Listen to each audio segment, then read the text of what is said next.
అందరికీ నమస్కారం. I welcome you all to portal to love and light, A channel for a true spiritual seeker. మనం శ్రీ పరమహంస యోగానంద గారు అందించిన God talks with Arjuna the Bhagavad Gita, ఇందులో 2వ అధ్యాయమైన సాంఖ్యము మరియు యోగము. ఇందులో 2వ భాగంలో 25 శ్లోకాలు పూర్తి చేసుకుని ఈ రోజు మనం ఈ వీడియో ద్వారా 26, 27 మరియు 28వ శ్లోకాలకి ఉన్న నిగూఢమైన ఆధ్యాత్మిక అంతరార్థాన్ని తెలుసుకోబోతున్నాము. మరి యథావిధిగా మనం శ్రీకృష్ణ పరమాత్మ చైతన్యాన్ని ఆహ్వానించుకుని చైతన్యంతో అనుసంధానమై ఈరోజు సెషన్ స్టార్ట్ చేసుకుందాం.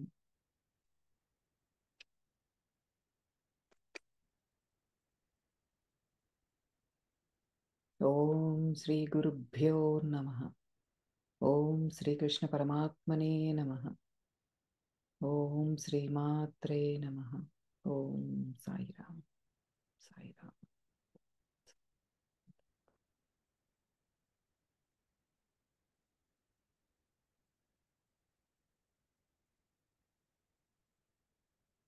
అందరం పరమాత్మ కలలో చక్కగా హ్యాపీగా ఉన్నాము అని ఆశిస్తున్నాను. అయితే మీకు నాకు వచ్చిన క్వశ్చన్సే మీలో కూడా పెడుతున్నాను. ఆ సీడ్స్ కొంచెం నాటుతున్నాను. మీకు ఆల్రెడీ ఆ క్వశ్చన్స్ ఉంటే గనక అన్వేషిద్దాం. నాకు వచ్చిన క్వశ్చన్స్ ఏంటంటే, సరే పరమాత్మ కలలో మనం అందరం ఉన్నాం అనుకుంటున్నాము.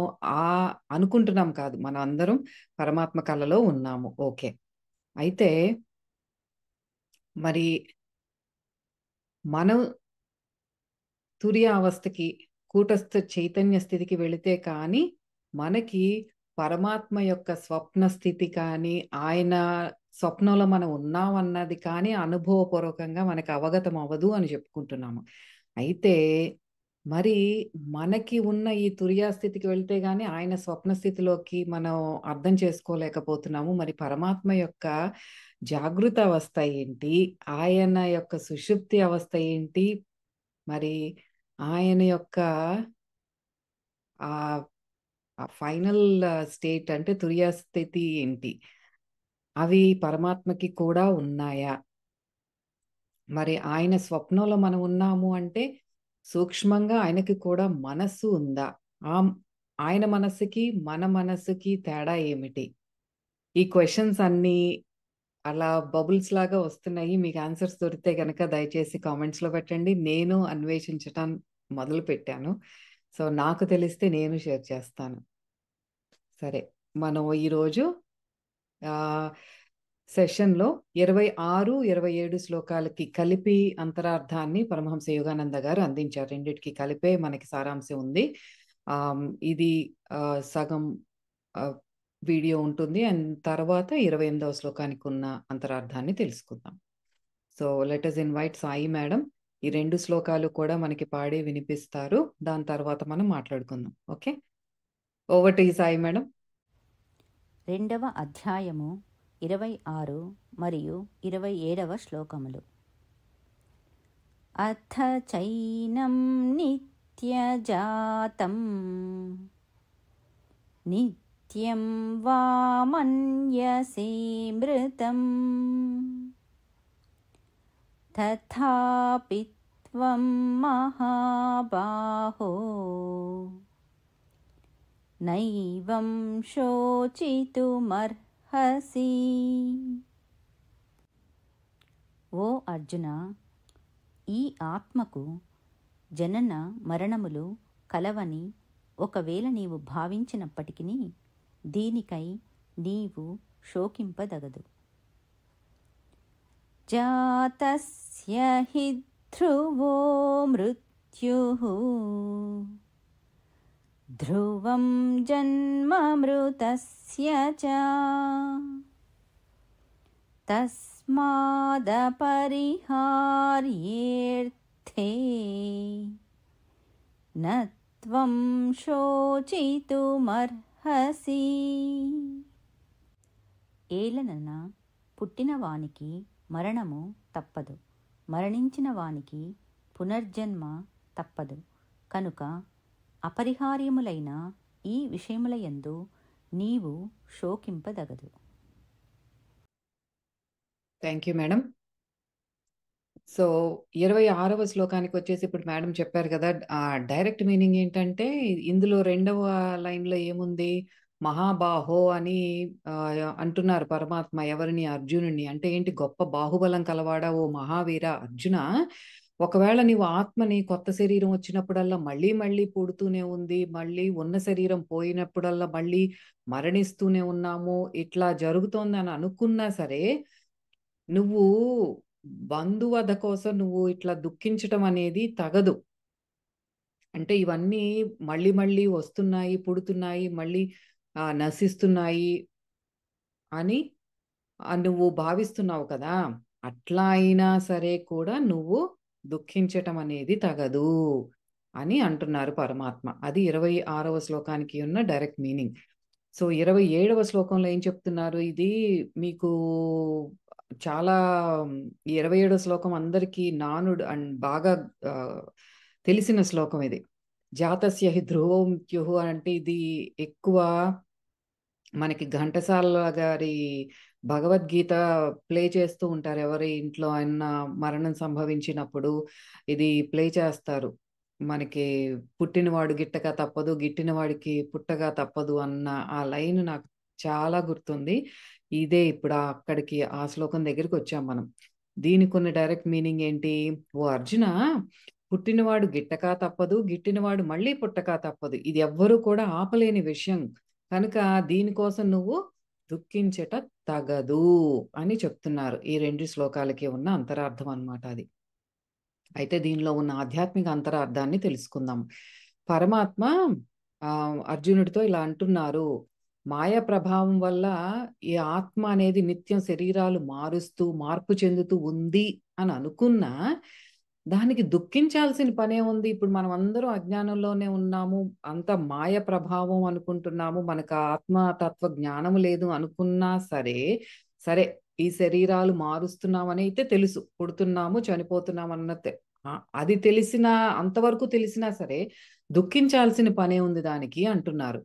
నువ్వు అంటే అర్జునుడిని, నువ్వు స్వీయ నియంత్రణ, నీలో ఉన్న ఆ సెల్ఫ్ కంట్రోల్కి, ఆ మెంటల్ ఎనర్జీ, ఆ మానసిక శక్తి నీలో ఎంతో ప్రబలంగా ఉంది. నువ్వు ఒక డివైన్ బీయింగ్, ఎంతో ఆత్మోన్నతి చెందిన అంత మానసిక శక్తికి ప్రతీక నువ్వు.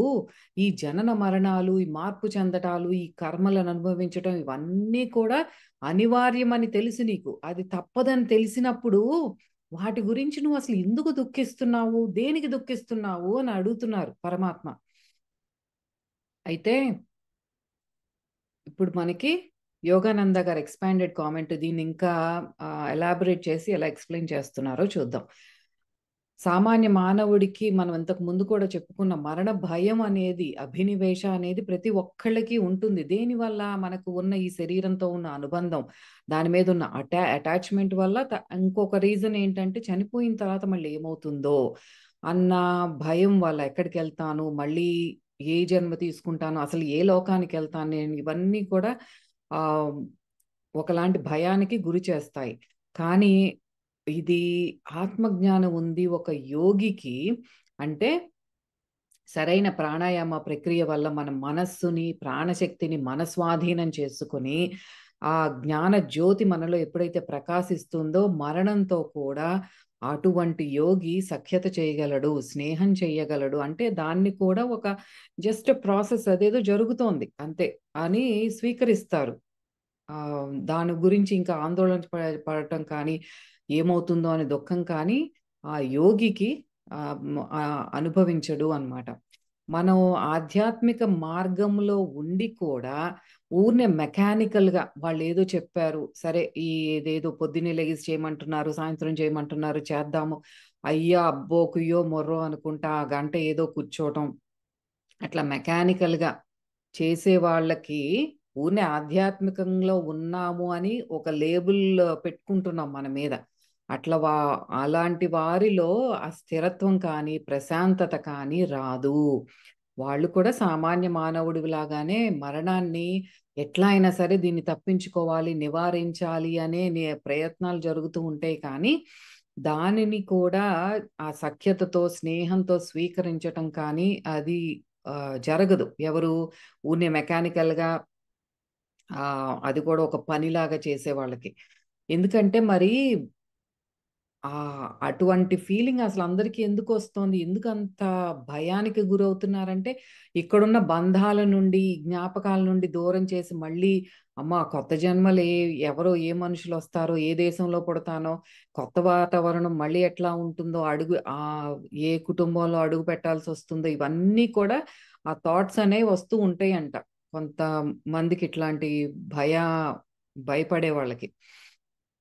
అయితే మనకు మూర్ఖత్వం ఏంటంటే, మనం ఈ విశ్వ నియమాలను అనుసరించి పునర్జన్మ సిద్ధాంతం కానీ, కర్మ సిద్ధాంతం కానీ, వాటిని అనుసరించి ఇవన్నీ కూడా విశ్వ నియమాలు. ప్రతి ఒక్కళ్ళు మనం ఫాలో అవుతున్నాము తెలిసినా తెలియకపోయినా.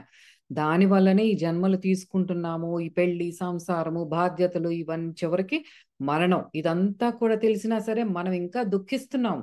మనకి పక్కన ఎవరైనా మరణిస్తున్నారు అంటే ఆ మరణం ఎప్పుడో ఒకప్పుడు మనకి కూడా సంభవిస్తుంది, మన వాళ్ళకి కూడా సంభవిస్తుంది అన్న ఆ నాలెడ్జ్ అయితే ఉంది మనలో, తెలియక కాదు. ఆ తెలిసినా సరే మనం దుఃఖిస్తున్నాం. అదే మూర్ఖత్వము అంటున్నారు పరమాత్మ. ఈ అజ్ఞానం తొలగాలి అంటే ఏం చేయాలి? మనకి భయాల నుండి, ఈ అజ్ఞానం నుండి తొలగాలి అంటే నిత్య ధ్యాన సాధన చెయ్యాలి. ఆ సాధన ద్వారానే మన నిజ స్థితి, ఆత్మస్థితి, పరమాత్మ స్థితిని మనం అనుభూతి చెంది, అప్పుడే మనం ఈ బాడీ ఐడెంటిఫికేషన్, ఈ శరీరంతో మనకున్న ఈ అనుబంధం నుంచి మనం బయటపడి, తద్వారా మాత్రమే మనం ఈ జనన మరణ చక్రం, ఈ సైకిల్ ఏదైతే ఉందో దాని నుండి మనం బయటపడతాము. బాడీ అటాచ్మెంట్ అనేది మన నుంచి క్రమక్రమంగా తగ్గాలి, పూర్తిగా పోవాలి అంటే అదేమంత ఈజీ కాదు. మనకి ఎన్ని కబుర్లు చెప్పుకున్నా, ఎన్ని పుస్తకాలు చదివినా, ఎన్ని వీడియోలు విన్నా సరే, మనకి ఏదన్నా ఒక సంఘటన జరిగినప్పుడు వెంటనే అన్ని ఆలోచనలు వస్తాయి. అమ్మో అమ్మో అనుకుంటా మనం మళ్ళీ దుఃఖానికి, ఆందోళనకి గురి అవుతాం. అది ఎంత మనలో నుంచి వేరులతో సహా మనకు బయటికి పోవాలి అంటే ధ్యాన సాధన అనేది అది చాలా అవసరం. అయితే ఇక్కడ పరమహంస యోగానంద గారు జనన మరణాలు 2 రకాలు అని మనకి వివరిస్తున్నారు. ఈ జనన మరణాలు కూడా చాలా క్లియర్‌గా మనకి ఇంకా ఈ నాలెడ్జ్ అంతా ఉంటే ఏంటంటే మనకి ఒక పెద్ద బండరాయిని సుత్తితో కొట్టినట్టు క్రాక్స్ రావటం మొదలు పెడతాయి మనలో. ఎంత అజ్ఞానం పేరుకుపోయిందో అదంతా మనకి మొత్తం పెకిలించాలి అంటే ఇంత లోతుల్లో ఉన్న జ్ఞానం మనకు అవసరం. ఈ జనన మరణాల గురించి ఇంకా క్లియర్‌గా తెలుసుకుందాం. ఇవి 2 రకాలు ఉంటాయి అని చెప్తున్నారు. ఒకటేంటి భూమి మీద, ఒకటి సూక్ష్మ లోకాలలో. ఇలా 2 రకాల మరణాలు ఉంటాయి మనకి, ప్రతి ఒక్క జీవికి. భూలోకంలో మనం జనన మరణాలనేవి ఇప్పుడేంటంటే మన శ్వాసతో కూడుకున్నవి. మనం శ్వాసిస్తూ ఉన్నాము అంటే మనం జీవించున్నాము. శ్వాస ఆగిపోయింది అంటే ఇంక మరణం అంటున్నాం. దాన్నే ఎక్స్‌పైర్డ్, హి ఈజ్ ఎక్స్‌పైర్డ్ అంటున్నాం. ఆ లాస్ట్ ఎక్స్‌పిరేషన్‌నే మరణం అంటున్నాం. ఇది ఈ భూలోకానికి సంబంధించింది. శ్వాస అనేది భూలోకానికి సంబంధించింది. మరి సూక్ష్మ లోకంలో ఏం జరుగుతోంది? ఈ సూక్ష్మ లోకంలో ఏం జరుగుతోంది అనేది ఎంత చక్కగా వివరించారంటే, మీరు ఆటోబయోగ్రఫీ ఆఫ్ యోగి, మనకి ఒక యోగి ఆత్మకథ పరమహంస యోగానంద గారు మనకు అందించిన ఒక అద్భుతమైన గిఫ్ట్ అది. అందులో 43వ అధ్యాయంలో యుక్తేశ్వరగిరి గారి పునరుత్థానం అని, ఆయన ఈ శరీరాన్ని, భౌతిక శరీరాన్ని వదిలేసిన తర్వాత పరమహంస యోగానంద గారికి రక్తమాంసాలతో ప్రత్యక్షమయ్యి ఆత్మలోకాల్లో ఏం జరుగుతోంది, సూక్ష్మ లోకాల్లో ఏం జరుగుతోంది అనేది చాలా క్లియర్‌గా, డీటెయిల్డ్‌గా వివరిస్తారు అందులో. ఇందులో కొద్దిగా చెప్పారు. మీరు చక్కగా ఆ బుక్ రిఫర్ చేస్తే మీకు ఇంకా చాలా క్లియర్‌గా అర్థమవుతుంది. నేను ఇక్కడ కొద్దిగా చెప్పటానికి ట్రై చేస్తాను. But that is a big chapter. అదంతా ఇక్కడ చెప్పటానికి మనకి టైం సరిపోదు. సో, ఇక్కడ ఏం చెప్తున్నారంటే యోగానంద గారు, ఆత్మ అనేది 3 శరీరాలు. ఇంతకు ముందు మన వెరీ ఫస్ట్ ఎపిసోడ్ నుంచి తెలుసుకుంటున్నాం. మన ఆత్మ 3 శరీరాలు అని తొడుగులతో నిర్మితమైనది. ఏంటి అది? చుట్టూతా ఒక ఎన్కేస్మెంట్ అన్నమాట. మనకి 16 అంశాలతో కూడిన ఈ భౌతిక దేహము,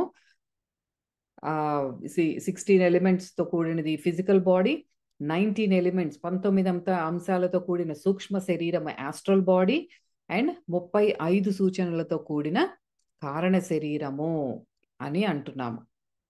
అయితే ఏ శరీరం అయినా సరే, మన ఫిజికల్ బాడీతో ఉన్న, సూక్ష్మ శరీరంతో ఉన్న, కారణ శరీరంతో ఉన్న, ఏ శరీరంతో ఉన్నా సరే, ఆత్మ తన నిజతత్వం తెలియనీయకుండా మనల్ని ఆ పరమాత్మ నుండి వేరు చేసే లేయర్స్ ఇవన్నీ కూడా. మన చుట్టూతో ఉన్న ఈ కేసెస్, ఈ ఎన్కేస్మెంట్స్ ఏమైతే ఉన్నాయో, బాడీ అని చెప్పుకుంటున్నది మనకి కారణ శరీరం ఎంతో అద్భుతంగా ఇంకా క్లోజ్ టు పరమాత్మ అనుకున్నా సరే, ఇంకా అది ఇంకా ఒక లేయర్ ఉంది, ఒక ఫైన్ లేయర్ ఇంకా మన ఆత్మకి ఆ తొడుగు అనేది ఉంది. అది కూడా బ్రేక్ అయిపోయినప్పుడే మాత్రమే మనం పరమాత్మలో లయం అవుతాము. ఆ ఏ శరీరంతో ఉన్నా సరే మనం అవన్నీ కూడా పరమాత్మ నుండి వేరు చేస్తున్నాయి అని తెలుసుకోవాలి మనం. అట్లా ఐక్యమైనప్పుడే ఈ 3 లేయర్స్ మనం డిసింటిగ్రేట్ చేసుకుని, విచ్ఛేదనం చేసుకొని పరమాత్మలో ఐక్యమైనప్పుడే అది మనం ఆ పరమాత్మ స్వరూపులము అని అనుభవపూర్వకంగా గుర్తిస్తాము. అప్పుడే ఈ మనం ఈ దుఃఖాల నుండి కూడా అన్నీ ఇంకా ఆ స్థితికి వెళ్ళిపోయిన తర్వాత ఇంకా దుఃఖమే ఉంటది మనకి. అయితే ఈ ఇంకా దాని గురించి ఇంకెట్లా చెప్తున్నారంటే, ఇక్కడ ఒక సగటు మానవుడు భౌతిక శరీరాన్ని వదిలేశాడు. అంటే మరణం సంభవించింది. శరీరాన్ని వదిలినప్పుడు ఇంకా తనలో ఏమున్నాయి? సూక్ష్మ శరీరము ఉంది, కారణ శరీరం కూడా ఉంది. ఇక్కడ మనం మరణించినప్పుడు, అంటే మనం ఈ జన్మ అయిపోయింది, మరణించాము అన్నప్పుడు అక్కడ మనం ఎంత జ్ఞానంతో ఉన్నాము, ఎంత ప్రాణశక్తితో ఉన్నాము, లేక ఎంత అజ్ఞానంతో ఉన్నాము, ఇవన్నీ కూడా మనం చనిపోయేటప్పుడు ఎలా ఉన్నాము అనేది వెరీ ఇంపార్టెంట్. దాన్ని బట్టే మనం సూక్ష్మ లోకాల్లోకి వెళ్ళినప్పుడు అక్కడ కూడా మళ్ళీ ఒక స్కూల్లో ఎల్కేజీ నుంచి ఒక 10th గ్రేడ్ ఉందనుకుందాం. ఆ సూక్ష్మ లోకాల్లో కూడా అంతే. మనం ఇక్కడ ఎంత జ్ఞానంతో ఉన్నాము, ఎంత సాధన చేశాము, ఎంత ప్రాణశక్తి మనలో ఉందో దాన్ని బట్టి తక్కువ శక్తితో ఉన్నవాళ్ళు, అజ్ఞానంతో ఉన్నవాళ్ళు ఎల్కేజీ లెవెల్లో అవి కూడా సూక్ష్మ లోకాలే, కానీ లోవర్ లెవెల్. దాన్ని బట్టి ఆ జ్ఞానాన్ని బట్టి కూడా మనం మంచి పై తరగతుల్లోకి వెళ్ళాలి అంటే మంచి సూక్ష్మ లోకాల్లో కూడా ఉన్నతంగా ఉన్న లోకాల్లోకి వెళ్ళాలి. హిరణ్య లోకం అని అక్కడ డిస్క్రైబ్ చేశారు మనకి ఒక యోగి ఆత్మకథలో. అలా వెళ్ళాలి అంటే మనం ఎంతో జ్ఞానంతో ఉండాలి, సాధన చేసి ఉండాలి. మనం ఆ ప్యూరిఫికేషన్ ప్రాసెస్లో కొంచెం ముందుకు వెళ్ళిన వాళ్ళకి మాత్రమే సూక్ష్మ లోకాల్లో కూడా మనకి మంచి లోకాల్లోకి వెళ్తామన్నమాట. అట్లా వెళ్ళినప్పుడు ఏమవుతుంది, ఇప్పుడు ఈ అధమంగా ఉన్న సూక్ష్మ లోకాల్లోకి ఎవరు వెళ్తారంటే అజ్ఞానంతో ఉండి ఇక్కడంతా దుర్మార్గం చేసినప్పుడు, కానీ ఎటువంటి దాన ధర్మాలు ఎటువంటిది చెయ్యకుండా ఉన్నవాళ్ళు, అంటే ప్రతి ఒక్క మనిషి సూక్ష్మలోకాల్లోకి వెళ్తారు. అందులో ఇఫ్స్ అండ్ బట్స్ ఏం లేవు. నేనే వెళ్తాను, వీళ్ళు వెళ్ళరు అనేది ఏం లేదు. ప్రతి ఒక్కళ్ళు వెళ్తారు. కానీ అధమంగా ఉన్న, తక్కువ ఎనర్జీతో ఉన్నవాళ్ళు, అధర్మంగా ఉన్నవాళ్ళు ఎక్కడ భూలోకంలో వాళ్ళు ఆ తక్కువ స్థాయి లోకాల్లోకి వెళ్తారు. అక్కడికి వెళ్ళినప్పుడు ఏమవుతుంది, అక్కడ వాళ్ళకి అంత స్వేచ్ఛ ఉండదు. వాళ్ళంతా కూడా ఒక లిమిటెడ్ పరిధులతో కూడినది. అందులోనే జీవనం ఉంటుంది. వాళ్ళకి చాలా వరకు ఇప్పుడు పైన హైయెస్ట్ ఎనర్జీ లోకాల్లోకి ఉన్న వాళ్ళకి ఏంటంటే చాలా స్వేచ్ఛగా ప్రశాంతంగా తిరుగుతూ ఉంటారు. వాళ్ళకి ఏదన్నా కావాలనిపించినా సరే వాళ్ళు ఆ థాట్ వేవ్స్, ఆలోచన తరంగాలతోనే ఆ సృష్టి అనేది చేసుకోగలరు. అది కొంచెం హయ్యర్ లెవెల్లోకి వెళ్ళిన సూక్ష్మలోకాల్లోకి. ఆ ఎంట్రీ ఏంటి, దానికి మనకి ఆ ఎంట్రన్స్ టికెట్ ఎట్లా వస్తుందంటే మనకి భూలోకంలో చేసే సాధన వల్ల, మనం చేసే ఈ చర్యల వల్ల వస్తుంది. అయితే అక్కడ కూడా కర్మ సిద్ధాంతాన్ని అనుసరించి మన ఏం కర్మలైతే చేసామో దాని నుండి కొంతకాలం అక్కడ కూడా మనం ఈ ప్యూరిఫికేషన్ ప్రాసెస్ అక్కడ కూడా జరుగుతుంది. మనం ఈ ప్రలోభాలు ఏదైతే వాసనలు ఇవన్నీ మనం పట్టుకెళ్తున్నామో వాటి మీద ఆ సూక్ష్మ లోకాల్లో కూడా కొంత పని జరుగుతుంది. మనం అక్కడ ప్యూరిఫికేషన్ ప్రాసెస్ అనేది అక్కడ జరుగుతుంది.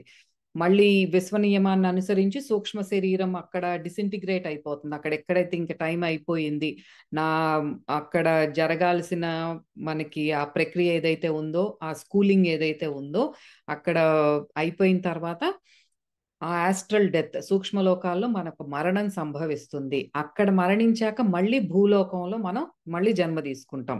అంటే ఏంటి, ఈ భూలోకంలో చనిపోయిన తర్వాత అంటే ఫిజికల్ డెత్ అనే is equal to astral birth. ఇక్కడ చనిపోతే సూక్ష్మలోకాల్లో జన్మ తీసుకుంటాము. సూక్ష్మలోకాల్లో మనం మరణిస్తే మళ్ళీ ఈ భూలోకంలో మనం జన్మ తీసుకుంటాము. అర్థమైంది కదా? ఇక్కడ డెత్ ఈజ్ ఈక్వల్ టు సూక్ష్మలోకాల్లో జననం, యాస్ట్రల్ బర్త్. అక్కడ మరణం అంటే సూక్ష్మలోకాలలో మరణం అంటే ఇక్కడ భూలోకంలో జననము. ఈ సైకిలే, ఇదే మనకి జనన మరణ చక్రము. ఈ చక్రం ఆత్మ సాక్షాత్కారం ప్రాప్తించని ప్రతి వ్యక్తికి జరిగేదే. ప్రాప్తించని అంటే మనం ఇంకా అజ్ఞానంలో ఉన్నాము, ఆత్మ సాక్షాత్కారం జరగలేదు, నేను పరమాత్మ అన్న అనుభూతి నాకు ఇంకా కలగలేదు అనుకున్నప్పుడు ప్రతి వ్యక్తి ఈ జనన మరణ సైకిల్స్ లోనే ఉంటారు. ఇది మనకి ఇంకా ఎగ్జాంపుల్ గా చెప్పుకోవాలంటే, మీరు ఒక గ్లాస్, మనకి వాటర్ బాటిల్స్ ఉంటాయి కదా, ఒక గ్లాస్ బాటిల్ ను ఊహించుకోండి. పెద్ద బాటిల్ ఉంది, దానికి ఒక బెరడా కొట్టేసాం, కార్క్ తో దాన్ని క్లోజ్ చేసాం. దాని లోపల, పెద్ద బాటిల్ లోపల ఇంకొక సైజు బాటిల్, ఒక లార్జ్ బాటిల్ ఉంది, దాని లోపల ఒక మీడియం సైజ్ బాటిల్ ఉంది అనుకున్నాం. దాని లోపల ఇంకొక స్మాల్ సైజ్ బాటిల్, అంటే 3 బాటిల్స్ ఒకదాని లోపల ఒకటి ఉన్నాయి. అదేంటి, బెరడాతో క్లోజ్ చేసి ఉన్నాయి. ఇప్పుడు ఆ బెరడా ఏంటి, మనం దేంతో క్లోజ్ చేసి ఉంది అంటే, ఆ బెరడానే కోరికలు. మనకున్న ఈ కోరికలు, అజ్ఞానమే ఆ బెరడ గట్టిగా క్లోజ్ చేసి ఉన్నది ఆ బాటిల్ని. ఇప్పుడు ఈ 3 ఏంటి అంటే, ఆ బయట ఉన్న లార్జ్ బాటిల్, పెద్ద సైజు బాటిల్ ఏదైతే ఉందో ఈ భౌతిక శరీరము, దాని లోపల ఉన్న మీడియం సైజ్ బాటిల్ ఏదైతే ఉందో సూక్ష్మ శరీరము, దాని లోపల ఇంకా చిన్నగా ఉంది ఆ స్మాల్ సైజ్ బాటిల్ ఏదైతే ఉందో అది కారణ శరీరము. ఏ శరీరం అయినప్పటికీ కూడా ఆ 3 శరీరాలను మనం పగల కొట్టాలి. ఇప్పుడు ఆ బాటిల్ని మనం సముద్రంలో వదిలేసాం అనుకోండి, అది అలా ఫ్లోట్ అవుతోంది. ఆ 3 బాటిల్స్ ఉన్నాయి, సముద్రంలో ఫ్లోట్ అవుతున్నాయి. ఎప్పటి వరకు ఫ్లోట్ అవుతాయి? అవి పగలనంత వరకు అట్లా ఫ్లోట్ అవుతూనే ఉంటాయి. మనకి సరే మరణం సంభవించింది, ఆ అవుట్ సైడ్ లార్జ్ బాటిల్ పగిలింది అనుకున్నాం. పగిలింది అనుకున్నా సరే లోపల ఇంకా ఏమున్నాయి? ఆ మీడియం సైజ్ బాటిల్ ఉంది, లోపల స్మాల్ సైజ్ బాటిల్ ఉంది. ఆ 2 శరీరాలు ఉన్నాయి కదా, ఆ శరీరాలు ఉన్నప్పటి వరకు అది ఇంకా ఫ్లోట్ అవుతూనే ఉంటుంది సముద్రం మీద. ఎప్పుడు పూర్తిగా ఆ సముద్రంలో ఎప్పుడు కలిసిపోతుంది అంటే, ఆ 3 పగలాలి. ఆ సూక్ష్మ శరీరము, లోపల ఉన్న కారణ శరీరము, ఆ మీడియం బాటిల్, స్మాల్ బాటిల్ 3 పగిలితేనే ఆ లోపల ఉన్న నీరు ఏదైతే ఉందో సముద్ర గర్భంలో కలిసిపోతుంది. అప్పుడు ఇంకా మన పరమాత్మతో లయమైనప్పుడు. అది ఒక ఎగ్జాంపుల్ గా కూడా మనం తీసుకోవచ్చు.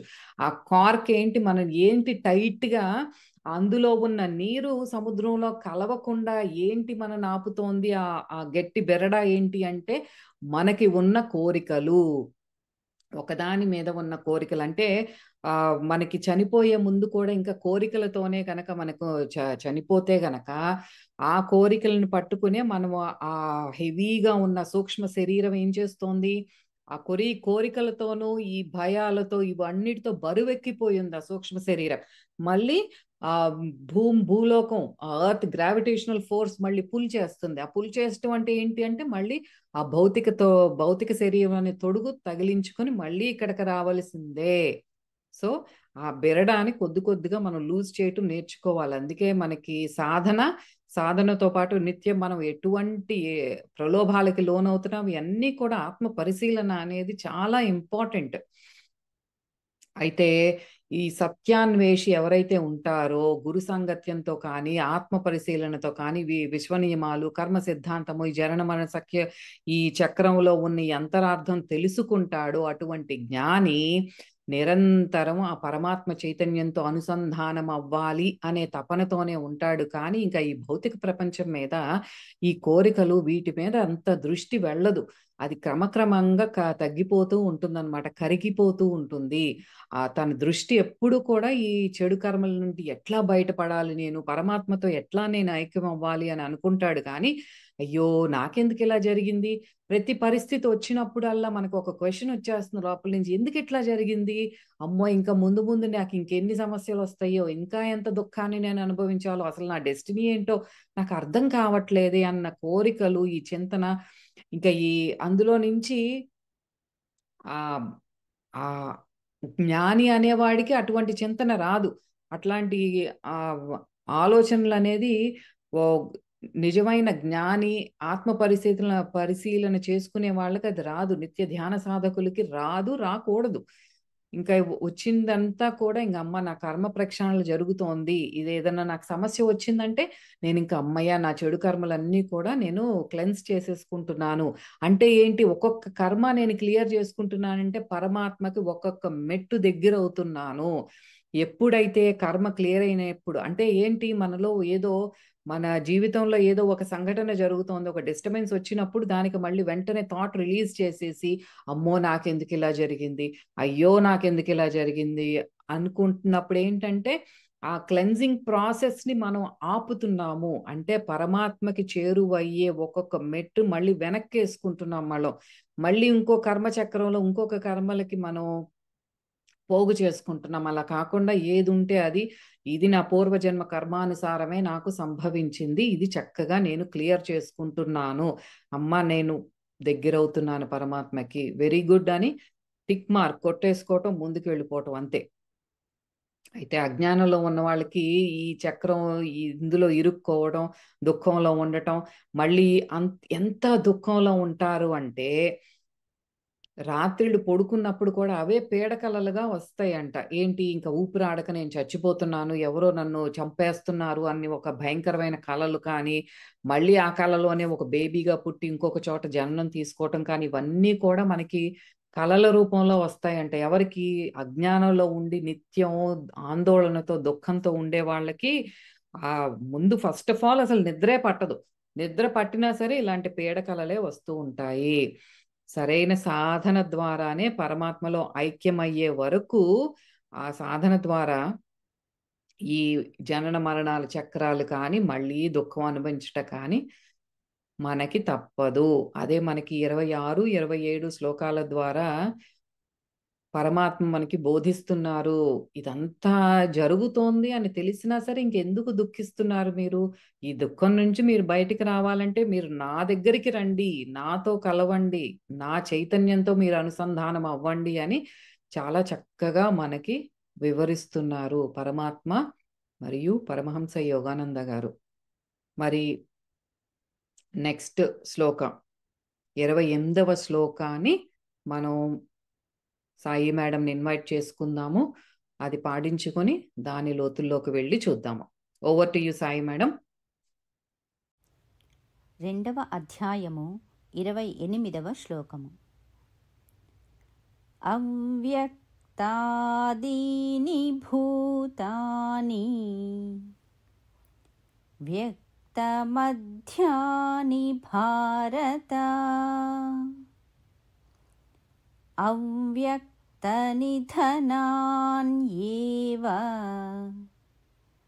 తత్ర కా పరిదేవనా. ఓ అర్జున, ప్రాణులన్నీయును పుట్టకక ముందు ఇంద్రియ గోచరములు కావు, అనగా అవి అవ్యక్తములు. మరణానంతరము కూడా అవి అవ్యక్తములే. ఈ జనన మరణముల మధ్యకాలమునందు మాత్రమే అవి ప్రకటితములు అగుచుండును. ఇట్టి స్థితిలో వాటికై పరితపించుట నిష్ప్రయోజనము. Thank you madam. మీకు చక్కగా వెనకాల శ్రీకృష్ణ పరమాత్మ పిక్చర్ కనిపించాలని నేను కొంచెం పక్కకు జరిగాను. సో 28వ శ్లోకానికి ఉన్న ఆధ్యాత్మిక అంతరార్థాన్ని ముందు డైరెక్ట్ మీనింగ్ తెలుసుకుందాము. ఏమంటున్నారు ఇక్కడ పరమాత్మ? అర్జున, బంధుమిత్రుల రూపంలో నీకు ఈ కంటి ముందు ఈ కొంతమంది జీవులు కనిపిస్తున్నారు. అంటే ఏంటి, ఆ జీవులు ధరించి ఉన్న ఈ దేహాలు కనిపిస్తున్నాయి నీకు. పుట్టుక ముందు ఇవన్నీ ఎక్కడున్నాయి తెలీదు, మరణించిన తర్వాత మళ్ళీ ఎక్కడికి పోతున్నాయి అంటే అది తెలీదు. మధ్యలో కొంతసేపు మాత్రం ఇవి స్పష్టంగా నీకు కనిపిస్తున్నాయి. ఈ కళలోని ఈ రూపాలు లాగా కొంతసేపు కనిపించి మాయమైపోయే ఈ దేహేంద్రియాల కోసం విలపించడం ఎంతవరకు అది సమంజసం? దీంట్లో అసలు ఏంటి అర్థం? వాటి గురించి నువ్వు ఎందుకు దుఃఖిస్తున్నావు అని పరమాత్మ ప్రశ్నిస్తున్నారు అర్జునుడిని. దీనికి ఏంటంటే వివరణ మనకి ఇప్పుడు వరకు ఏం చెప్తున్నారు పరమాత్మ? ఆత్మకి వినాశనం అనేది లేదు. వినాశనం ఆత్మకైతే లేకపోవచ్చు కానీ ప్రత్యక్షంగా కనిపిస్తున్న మనకి ఈ పంచభౌతిక శరీరం అంటే పంచభూతాలతో కూడిన ఈ శరీరం ఏదైతే ఉందో అది నశిస్తోంది కదా. మరి దానికోసం దుఃఖించకుండా ఎలా ఉండాలి అని ప్రతి ఒక్కళ్ళకి ప్రశ్న వస్తుంది. ఇది సామాన్య మానవుడికి ప్రతి ఒక్కళ్ళకి. సరే, ఆత్మ గురించి అయితే చెప్తున్నారు, దాన్నైతే నేను ఎప్పుడు చూడను, నేను ఎప్పుడు అనుభూతి చెందను లేదు. కానీ నా కంటి ముందు నా శరీరం అనేది నా నా వాళ్ళ శరీరం కానీ నశిస్తోంది కదా, దానికోసం నేను దుఃఖించకుండా ఎలా ఉంటాను అనే ప్రశ్న ప్రతి ఒక్కళ్ళకి మనసులో వస్తుంది. అంటే పరమాత్మ అది కూడా మీకు తగదు అని ఇక్కడ ఈ శ్లోకం ద్వారా వివరిస్తున్నారు. దీనికున్న ఆధ్యాత్మిక అంతరార్థాన్ని చూద్దాం. ఏంటి ఇప్పుడు? ఈశ్వరుడు అనేవాడు ఈ శరీరం ద్వారా వ్యక్తమవుతున్నాడు. ఆ శివం ఉన్నంత వరకే మనం ఈ ఉనికి, మనం ఈ ఏదైతే అనుభవిస్తున్నామో పరమాత్మ ఈశ్వరుడు మన ద్వారా ప్రకటితం చేస్తూ వ్యక్తమవుతున్నాడు. ఆ శివం కనుక మన నుండి దూరం అయితే ఈ శవమే మిగులుతుంది. ఈ శరీరం నశించినప్పుడు ఈశ్వరుడైతే నశించటం లేదు. అది మనం తెలుసుకోవలసినది ఇక్కడ. ఏంటి? శరీరం నశిస్తోంది కానీ అందులో ఉన్న ఈశ్వరుడు ఉన్నాడే, శివం ఉన్నదే, ఆయన ఎప్పటికీ నశించట్లేదు. అందుకని దుఃఖించుట తగదు అని చెప్తున్నారు పరమాత్మ.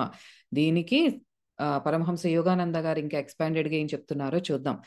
ప్రతి మనిషికి అంటే చాలా వరకు కూడా చిన్నప్పటి నుంచి కూడా కొంతమంది చిన్నపిల్లలకు కూడా ఉంటుంది ఇది. ఆ పూర్వజన్మ వాసనలు అనుసరించి కావచ్చు, వాళ్ళకి ఉన్న పూర్వజన్మలో చేసిన సాధన వల్ల కావచ్చు, చిన్నప్పటి నుంచి కూడా కొంతమందికి ఆ కొంతమందికేమో ఆధ్యాత్మిక మార్గంలో వచ్చిన వారికి కానీ సృష్టి గురించిన కుతూహలం అనేది ఒకటి మొదలవుతుంది. ఆల్రెడీ కొంతమందికి ఉంటుంది జననంతో. కొంతమందికి ఆధ్యాత్మిక మార్గంలో వచ్చిన తర్వాత సృష్టి గురించి ఏంటి, రహస్యాలు ఏంటి అన్న కుతూహలం అనేది ఒకటి మొదలవుతుంది. ఈ సకల చరాచర జీవరాశులు ఎక్కడి నుంచి వస్తున్నాయి, చివరికి ఎక్కడికి వెళుతున్నాయి, వీటన్నిటికీ ఏంటి మూలం, ఏంటి ఆధారభూతమైనది ఏంటి అనేది ఒక మిస్టరీ, అదొక క్వశ్చన్ లాగా ప్రతి ఒక్కళ్ళ మైండ్లోనూ వస్తుంది. అయితే కొన్ని సిద్ధాంతాలు, ఇప్పుడు ఫిలాసఫీస్ చాలా ఉంటాయి. కొంతమంది అది పెసిమిస్టిక్గా అంటే నెగిటివ్గా చెప్పేవి ఉంటాయి. అందులో మనకి మన మూఢత్వంలోకి తోసేవి ఉంటాయి. ఇంకా భయానికి గురి చేసేవి కొన్ని సిద్ధాంతాలు ఉంటాయి.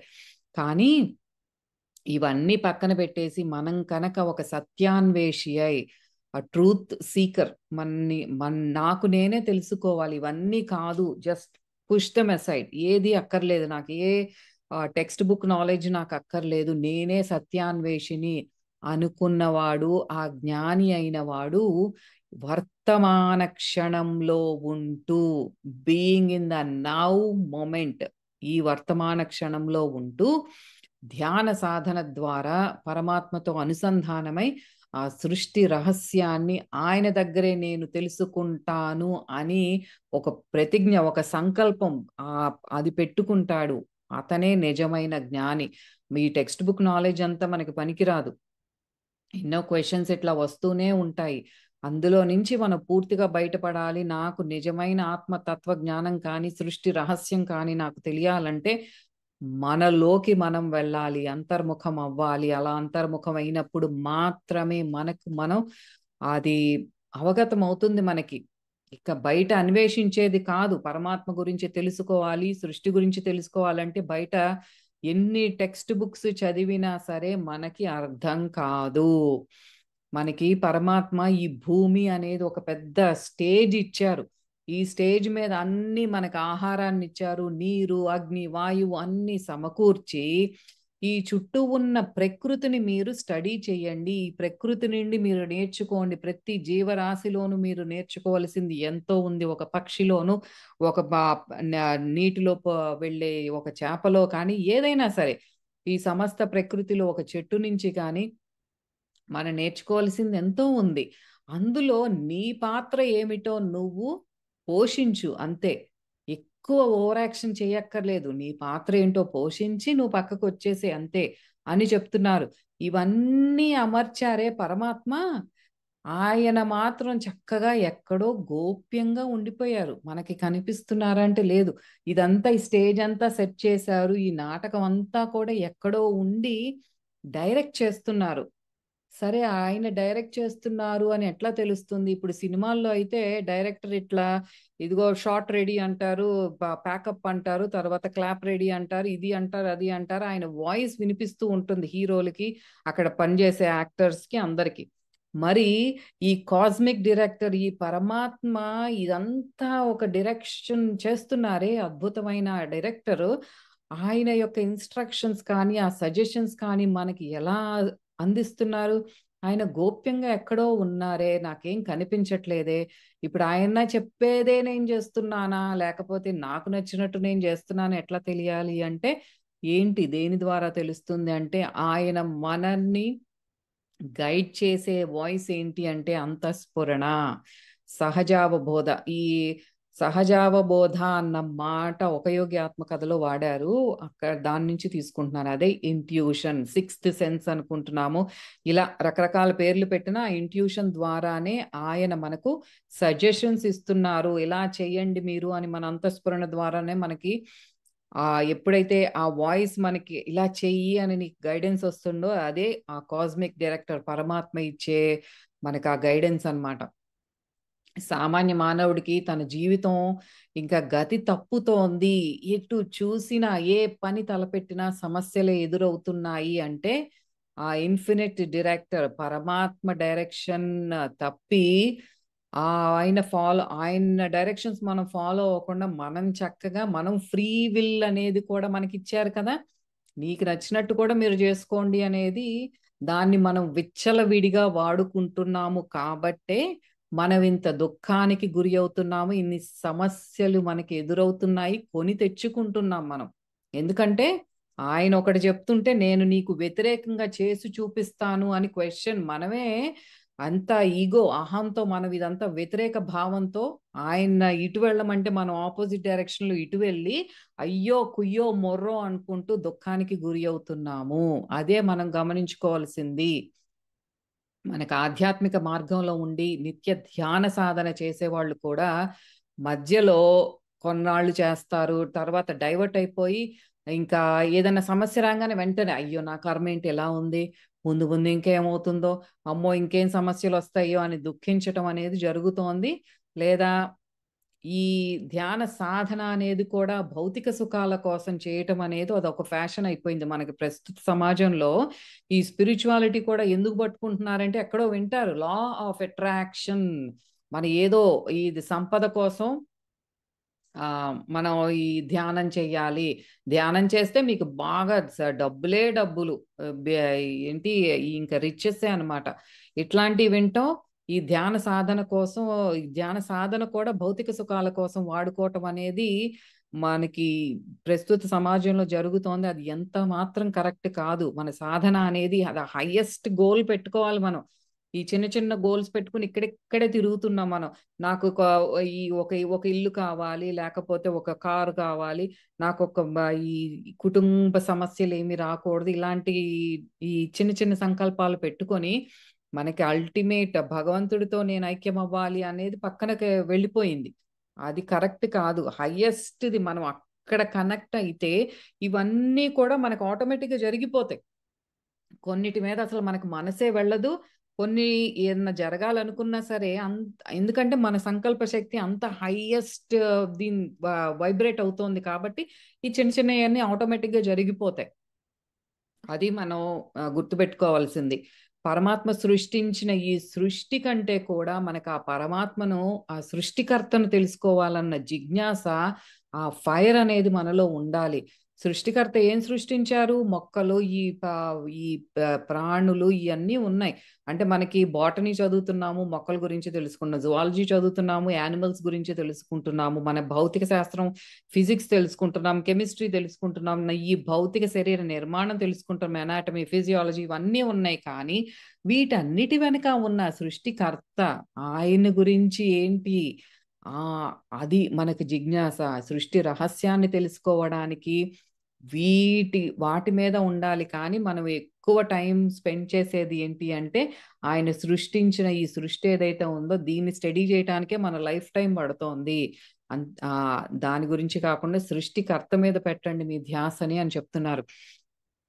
భక్తుడు ఎప్పుడైతే అంత ఆర్ద్రతతో, ఎంత భక్తితో, ఇంకా తన్మయత్వంతో, ఆ ప్రేమతో, ఇంకా అదే భక్తి అంటే ఏంటంటే ప్యూర్ లవ్. ఇంకా ఆ ఈ ఒళ్ళంతా కూడా పులకించిపోతూ అంత తన్మయత్వంతో మనం ఎప్పుడైతే ఆ భగవంతుణ్ణి ప్రార్థిస్తామో, ధ్యానిస్తామో, అటువంటి భక్తుడికి ఇంకా ఆ దైవం దాసోహం, ఇంకా ఇంక ఆయనకి ఇంకా ఎక్స్క్యూజెస్ ఉండవు. ఇంకా మన దగ్గరే ఉంటారు ఆయన. He is compelled to manifest himself in the devotional consciousness. ఇంకా మనకి ఆయనకి ఏం చాయిస్ ఇవ్వట్లేదు. ఇంకా నువ్వే నేను అని ఆ తన్మయత్వ స్థితిలో మనం ఎప్పుడైతే భగవంతుడితో అనుసంధానం అవటానికి మనం చేసే ప్రతి అడుగు కూడా భగవంతుడిని కట్టేస్తుంది. మన ప్రేమతో కట్టేస్తున్నాం మనం. ఆయన మన దగ్గరే ఉంటారు, ఎక్కడికి వెళ్ళరు. అలా ఉండాలి మన ప్రార్థన కానీ, మన ధ్యానం కానీ అలా ఉండాలి. కానీ జస్ట్ మెకానికల్ గా ఏదో ఒక సొంత లాభం కోసం ఉండకూడదు. ఈ పూజలు చేయటం కూడా ఆయనకి ఏదో నీకు ఇదిగో ఇది ఇస్తాను, నువ్వు నాకు ఇది ఇవ్వు అని ఒక బిజినెస్ డీల్ చేయటం కానీ, నాకు ఏదో సమస్య వస్తే నీకు మొక్కేస్తాను, నీకు ఇది చేస్తాను, సో నాకు ఈ సమస్య నుంచి బయటకు వెళ్ళి, కానీ ఏంటి చెత్తంతా మనం చేసేది? దీన్నా మనం భక్తి అనుకుంటున్నాం, దీన్నా మనం ధ్యానం అనుకుంటున్నాం. ఎంత మూర్ఖత్వం మనది! అది కాదు, మన ప్రేమతో కట్టేయాలి భగవంతుణ్ణి. ఎంత ఆర్ద్రతతో నాకు ధ్యానిస్తున్నాను అంటే ఇంకా నేను పరమాత్మతో లయమైపోతున్నాను అన్నట్టు ఉండాలి మన ధ్యానం అనేది. ఆ స్థితిలో ఉన్న భక్తుడికి ఇంకా అంతా ఆ భగవంతుడికే వదిలేస్తాడు. ఇంకా నువ్వే చెప్పు, నాకు నేనేం పుస్తకాలు చదవను, నాకేది వద్దు, నువ్వే నాకు చెప్పు పరమాత్మ అని వదిలేసినప్పుడు ఆయనే ఆ సృష్టి రహస్యాలు కానీ, ఆయన కింగ్డమ్ ఆఫ్ గాడ్, తన రాజ్యం గురించిన రహస్యాలు కానీ బహిర్గతం చేయటం అనేది ఆయన నిర్ణయిస్తాడు. నేను ఎవరికి చెప్పాలి, ఎప్పుడు చెప్పాలి, ఎలా చెప్పాలి, ఎంత అనేది పరమాత్మే నిర్ణయిస్తాడు. మనకి పుస్తకాలతో సంబంధం లేదు. ఏకత్వ స్థితి ప్రాప్తించనంత వరకు కూడా మనకు ఈ సృష్టికర్త అర్థం కారు. సృష్టి అర్థం కాదు, సృష్టికర్త కూడా అర్థం అనేది కాదు. కేవలం మన కళ్ళ ముందు కనిపించేదే ఈ కార్యకారణాలు. ఇదిగో నేనేదో చేశాను కాబట్టి ఇట్లా జరుగుతోంది, ఇంతవరకే మనకు కనిపిస్తాయి. కానీ వీటి పూర్వం ఏం జరిగింది, భారతానికి ముందు భాగవతం జరిగిందే, దాన్ని మనం గమనిస్తున్నామా? మనకి ఇప్పుడు ఒకటి జరుగుతోంది అంటే దాని వెనకాల ఇంతకు ముందు బిగినింగ్ ఒకటి ఉంది దానికి. ఇప్పుడు ఇది అయిపోయింది అంటే దీని తర్వాత కూడా ఏదో ఉంది అనేది మనకు అర్థం కాదు. అది బహిర్గతం అవ్వదు. ఎప్పుడు మనం సృష్టికర్తతో అనుసంధానం అవ్వనంత వరకు మనకు అసలు ఏది అర్థం కాదు. కంటి ముందు ఉన్నదే ఇంతే, ఈ టనల్ విజన్ లాగా. ఇక నాకు ఏదైతే కనిపిస్తోందో ఇదే కరెక్ట్, దీనిలోనే పడి కొట్టుకుంటాను, దీంట్లోనే దుఃఖంలో డొల్లి పొల్లాడతాను, ఇంతవరకే ఉంటుంది మన లిమిటెడ్ మైండ్ సెట్, అంతే. ఈ ఈ రీజనింగ్ తో మనకి అసలు సృష్టికర్త అనేది అర్థం కాడు. ఆయన ప్యూర్ లవ్ అనేది మనం ఎప్పుడు అనుభూతి చెందలేము. ఎప్పుడు ఐక్యత, ఆ పరమాత్మతో ఐక్యం అవ్వనంత వరకు. అయితే మనకి ఈ జరుగుతున్న జగన్నాటకం అంతా కూడా ఏ కారణం లేకుండా జరగట్లేదు. There is a divine cause. ఆ కాస్మిక్ క్రియేషన్ వెనకాల ఒక కాజ్ ఉంది, దాని వెనకాల ఒక కారణం ఉంది, మనకు అది తెలియట్లేదు. Something cannot spring from nothing అంటే ఏంటి? అసలు ఏది లేకుండా ఒకటి జరగదు. ఒకటి జరిగిందంటే అది ఏమీ లేని చోటుకి వెళ్ళదు. అది ఒకటి మనం గుర్తుంచుకోవాలి. అంటే ఒకటి జరుగుతోంది అంటే దీని వెనకాల ఏదో ఉంది. Something is coming from something else. అంటే మనం ఇంతకు ముందు ఏదో చేశాము అంటే ఇక్కడ ఏం చెప్తున్నారు? ఇన్ఫినిటీ గురించి చెప్తున్నారు. ఒకటి జరుగుతోంది అంటే దాని వెనకాల ఇంకేందో ఉంది. ఇది అయిపోయింది అని నువ్వు అనుకుంటున్నావు, కానీ దీని తర్వాత ఇంకా ఉంది. అంటే it's something is not ending in nothing, ఇంకా జరుగుతూనే ఉంది. అదే మనకి ఆ ఇన్ఫినిట్ కాన్షియస్నెస్. ఆ పరమాత్మ అంటే అదే. ఆయన అర్థం చేసుకోవాలి అంటే ఆయనతోనే ఐక్యమై ఆయన్నే అడగాలి. ఈ రహస్యాలన్నీ, ఈ సందేహాలన్నీ కూడా మనకి నివృత్తి అవ్వాలి అంటే ఏంటంటే ఆ మనలో ఆ పరమాత్మకి దైవానికి మధ్య, మనకి ఆయనకి మధ్య ఉన్న వారధి అయిన ఇంట్యూషన్, అంతర్దృష్టి, సహజావబోధ అనేది డెవలప్ అవ్వాలి. ఊరికే డెవలప్ అయిపోతుందా, నాకు ఇంట్యూషన్ ఉంది, నాకు ఇంట్యూటివ్గా ఇదే అనిపిస్తోంది అని అనుకున్నా, అది చాలా వరకు కూడా మన మైండ్ అనేది చాలా గేమ్స్ ప్లే చేస్తుంది. We have to be very careful with that. ఏది ఇంట్యూషన్, ఏది పరమాత్మ నుండి వచ్చే గైడెన్స్ అనేది మనకి క్లియర్గా అది కూడా తెలియాలి అంటే నిత్య ధ్యాన సాధన, మెకానికల్గా కాకుండా పరమాత్మతో నేను లయమవుతున్నాను అన్న తన్మయత్వ స్థితిలో మనం సాధన చేస్తూ నిత్యం ఇంకా నాకు ఇంకా వేరే ధ్యాస లేదు, ఆ పరమాత్మే నా ధ్యాస అన్న స్థితిలో ఉన్నప్పుడే మనకు అన్నీ అర్థమవుతాయి, మనకి జీవితం కూడా ప్రశాంతంగా ఉంటుంది. సో అందుకే నేను చెప్పేది, సర్వకాల సర్వావస్థల యందు మనం ఎప్పుడు నిత్యం భగవద్ ధ్యానంలోనే ఉండాలి. మనం ఇలా మాట్లాడుకుంటున్నప్పుడు కూడా లోపల ఒక ఆ చైతన్యం, ఆయన చైతన్యంతో కనెక్ట్ అయ్యే మనం మాట్లాడుకుంటూ ఉండాలి. ఎవరిదన్నా వింటున్నా సరే ఆ పరమాత్మ నాతో మాట్లాడుతున్నారు. నీకు నీకు ఫిజికల్ బాడీలో ఆయన నచ్చకపోవచ్చు. When you are judging another person, ఇంకొకళ్ళు ఎవరో నీకు నచ్చట్లేదు అని నువ్వు విసుగ్గా చిరాకు పడుతున్నావే, అలా చిరాకు పడుతున్నప్పుడు ఒక్కటి గుర్తుపెట్టుకుందాం, ఆ పరమాత్మని మనం నిందిస్తున్నాము, ఆ పరమాత్మ క్రియేషన్ సరిగ్గా లేదు, నువ్వు ఎందుకు ఆ నీచుణ్ణి సృష్టించావు అని పరమాత్మని క్వశ్చన్ చేస్తున్నాం మనం. మనమెవరు అవన్నీ జడ్జ్ చేయటానికి? అదొకటే గుర్తుపెట్టుకోవాలి. నువ్వు ఆ వ్యక్తిని వ్యతిరేకించట్లేదు, వ్యక్తిని అసహ్యించుకోవట్లేదు, పరమాత్మను అసహ్యించుకుంటున్నాము. When we are judging another person, we are judging పరమాత్మ. అది ఒక్కటే మనం గుర్తుపెట్టుకొని మనం అంతర్ముఖులమై ధ్యాన సాధన చేస్తూ ఆత్మ పరిశీలనతో నిత్యం సంతోషంగా ప్రశాంతంగా ఉందాం. మళ్ళీ వచ్చే బుధవారం మళ్ళీ కలుద్దాం. అంతవరకు సెలవు.